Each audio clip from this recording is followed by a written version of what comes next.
Ondas. Ondas são perturbações no meio físico. Então, qualquer perturbação no meio físico que transmite energia sem transporte de massa é onda. Então, tem aqui, ó, um exemplo que tem essas ondas no mar aqui, tá?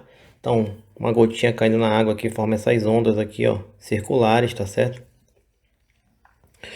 Uma onda aqui transversal, uma onda de rádio, por exemplo, uma onda de luz, aqui a antena emitindo onda em várias direções, né?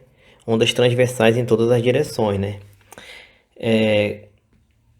A classificação das ondas quanto à natureza, elas podem ser mecânicas ou eletromagnéticas, tá? Então, mecânica, isso aqui é um exemplo de onda mecânica, tá certo? Isso aqui é um exemplo de onda eletromagnética. Podem ser uni, bi, tridimensionais, então aqui nós teríamos aqui uma onda de uma direção somente, tá? Aqui nós teríamos uma onda bidirecional, ou seja, no plano. E aqui nós teríamos uma onda tridimensional.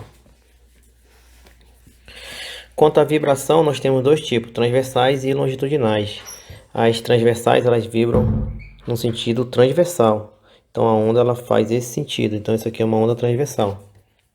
Já a longitudinal, ela vibra no mesmo sentido da propagação, ou seja, a propagação nesse sentido, a vibração também é nesse sentido. Então dessa forma, ela vai fazendo pequenos amontoados onde há a vibração e vai se propagando.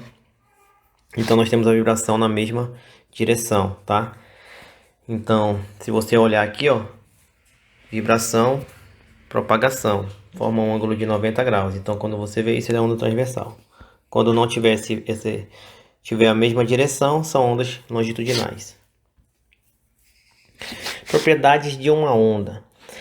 Então, as propriedades de uma onda, tá aqui. Vamos começar estudando as ondas transversais. As ondas transversais, nós teremos aqui sempre o ponto mais alto vai ser chamado de crista e o ponto mais baixo vai ser chamado de vale.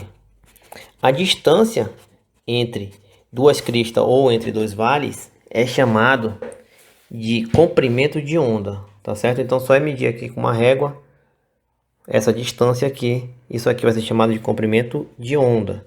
A letra que se usa para identificar isso é a letra lambda. Lambda, uma letra grega chamada lambda. A amplitude, então imagine a vibração nesse sentido, para cima e para baixo. Essa daqui é a referência da onda, tá? Então a amplitude seria esse espaçamento aqui, ó. Tá certo? E o período é o tempo necessário para ela ir de uma crista a outra, tá? É o tempo necessário para que ela execute um comprimento de onda, tá certo? Então o tempo em segundos, tá certo? Em segundos. Já a frequência vai medir o número de vezes que um ciclo ocorre em um segundo. Ou seja, ela vai ser o inverso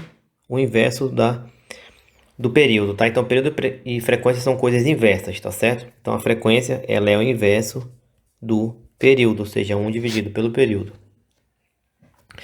As ondas eletromagnéticas, por exemplo, são ondas transversais, tá? Dentre elas nós tem uma parte dessas ondas que nós conseguimos ver, que é chamado de luz visível, tá certo? Então, nós temos aí uma extensa gama aqui de ondas eletromagnéticas que dependem exclusivamente de sua frequência e comprimento de onda. Então, micro-ondas, ondas de rádio, ondas de raio-x, raios gamas, etc. Todas essas são ondas eletromagnéticas. As que nós conseguimos ver, chamada de luz. Vamos ver aqui um exemplo. Nós temos uma onda mostrada aqui nesse gráfico. Ele está pedindo aqui o comprimento de onda, lambda, a amplitude A e a velocidade de propagação V, tá? Então vamos lá. Na letra A, só é a gente medir aqui, ó, de uma crista a outra, tá? A gente também pode medir numa coisa que a gente chama de nó, que é em relação à referência zero, tá certo? Então, vocês podem ver que aqui nós temos a execução de um ciclo completo de uma onda. Então, dessa forma, se você observar aqui, você vai ver que temos a distância de 2, ou seja, o comprimento de onda é 2. E a unidade que ele está medindo aqui é centímetros. Já a amplitude vai ser a distância da referência zero aqui, ó, até a crista, tá? Então a amplitude vai ser 4 centímetros. E a velocidade de propagação? Bom, a velocidade ela sempre vai ser igual a lambda vezes a frequência. Ó, aqui tem um errinho aqui, ó. Aqui é milímetros, tá, pessoal? Aqui é milímetros. Por quê? Porque aqui tá em milímetros, tá certo? E esse aqui é centímetro, por quê? Porque aqui tá em centímetros. A velocidade de propagação dessa onda vai ser igual a lambda F ou lambda sobre T, tá? Que é a distância dividido pelo período.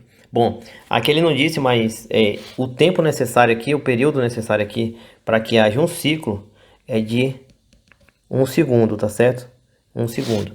Então, dessa forma, a velocidade vai ser igual a lambda sobre T, vai ser igual a 2 centímetros dividido por 1 segundo, vai ser igual a 2 centímetros por segundo, tá?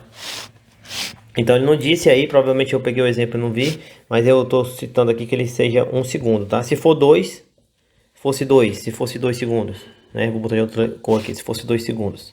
Então, aqui seria 2 e aqui seria 1 centímetro por segundo, tá certo? Então é só vocês entenderem aí o que é o comprimento de onda, o que é o período, o que é a frequência, tá? E assim vocês não vão ter dificuldade com essas questões. Velocidade da onda, né? A velocidade da onda também pode ser medido através da força de tração da corda. Então imagine que você estica essa corda, né? Você faz uma força para ela ficar esticada. Depois que ela estiver esticada, você vai começar a vibrar na direção transversal, tá? Igual como temos aqui na figura 2.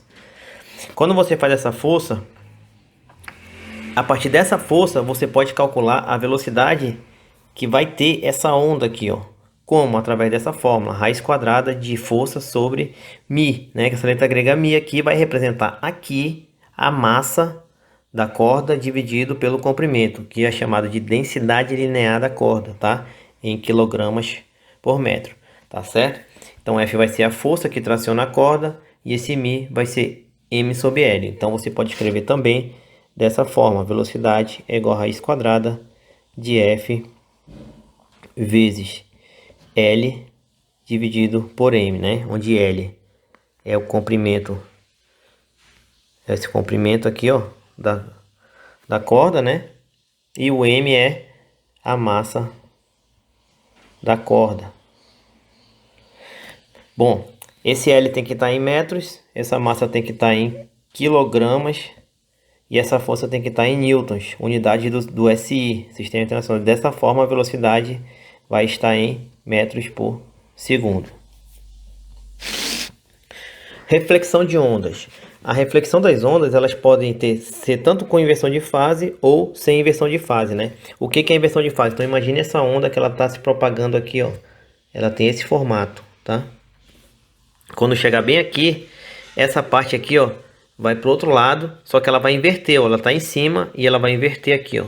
Ela inverteu voltando, ela bateu aqui no ponto aqui, ó, na parede e voltou, tá certo? E voltou invertida. Então a gente chama isso de inversão de fase. Por que ela inverteu? Porque aqui é fixo, tá? Imagine que aqui é fixo, ele não pode se mover. Então se aqui é fixo, tá? Então quando é fixo, a gente tem a inversão de fase. Já quando não é fixo, quando é móvel, ou seja, que tá amarrado aqui, ele não tá amarrado, ele fez um nó transpassando aí essa barra, tá certo? Transpassando essa barra, então ela pode se movimentar livremente para cima e para baixo. Então, aqui não há a inversão de fase. Você observe que ela chega aqui, ó, e ela volta, né? Essa parte da frente vem para cá, ó, ela volta, mas ela continua no eixo de cima, tá certo? Então no eixo de cima. Então, ou seja, que não tem inversão de fase, tá? Quanto à refração da onda. Então toda onda que ela vai de um meio para o outro, ela sofre refração. Então observe uma onda, dois casos aqui. Essa onda vem dessa corda maior aqui, mais pesada, tá amarrada essa outra corda fina, tá? Então quando chegar bem aqui, o que vai acontecer? Essa onda, ela vai passar dessa corda, ela vai ter refração, né? Vai passar desse meio para esse, e ela não vai, ela vai passar para cá, ó, tá? Então nós teremos aqui uma velocidade do pulso refratado, tá certo? E aqui uma velocidade do pulso refletido, tá? Então tem uma reflexão. Essa reflexão, ela não inverte. Por quê? Porque essa corda é mais pesada, tá certo? Então, nós temos uma parte refratada, tá? A outra parte é refletida, tá certo?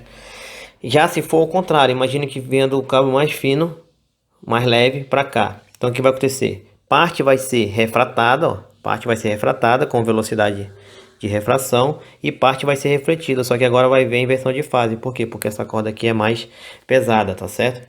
Mais densa, a densidade linear dela é maior. A relação que relaciona a velocidade e comprimento de onda é essa daqui, né? Porque aqui nessa refração ocorre uma coisa interessante aqui, ó, na refração. A frequência, ela não muda, tá? A frequência não muda, tá? Então V é igual a lambda F, né? F é igual a V sobre lambda. Se ela não muda, tu vai ter essa relação aqui, ó. V1 sobre lambda 1 igual a V2 sobre lambda 2. Ou isso aqui também. Interferência. Então, interferência entre duas ondas transversais, ela pode ser construtiva ou destrutiva. Então, vejamos aqui, ó, essas duas ondas vindo aqui, ó, dois pulsos que a gente chama positivos, tá? Então, imagine esses dois pulsos positivos vindo em direção a outro. Quando eles se encontrarem aqui nesse ponto, a amplitude deles vai ser a soma, tá? Vai ser a soma. Vai ser a 1 mais a 2. Depois eles passam como se nada tivesse acontecido. Então só nesse ponto de encontro tem amplitude soma. Depois eles passam. Pode ver que o A1 continua e o A2 vem para cá, ó. Com as mesmas amplitudes, ó. Com as mesmas amplitudes, né? Com as mesmas amplitudes. Você pode ver que aqui é 1, aqui é 2 e aqui vai ser 1, 2, 3, né? Então teremos amplitude de 3 aqui, ó, 3 quadradinhos desse. Já na destrutiva, ó, elas têm que ser inversas, ou então esse pulso aqui é invertido desse. Um é positivo e o outro é negativo. Então aqui é menos 1, aqui é 1, 2, 3, aqui é mais 3, né? Então quando se somarem no ponto de encontro, nós teremos 2. Por quê? Porque mais 3 menos 1 é igual a 2, né? Então nós temos 2 quadradinhos para cima, tá? E depois elas continuam após o encontro normalmente, tá certo? Após o encontro normalmente, tá? Então, antes do encontro, durante o encontro e após o encontro.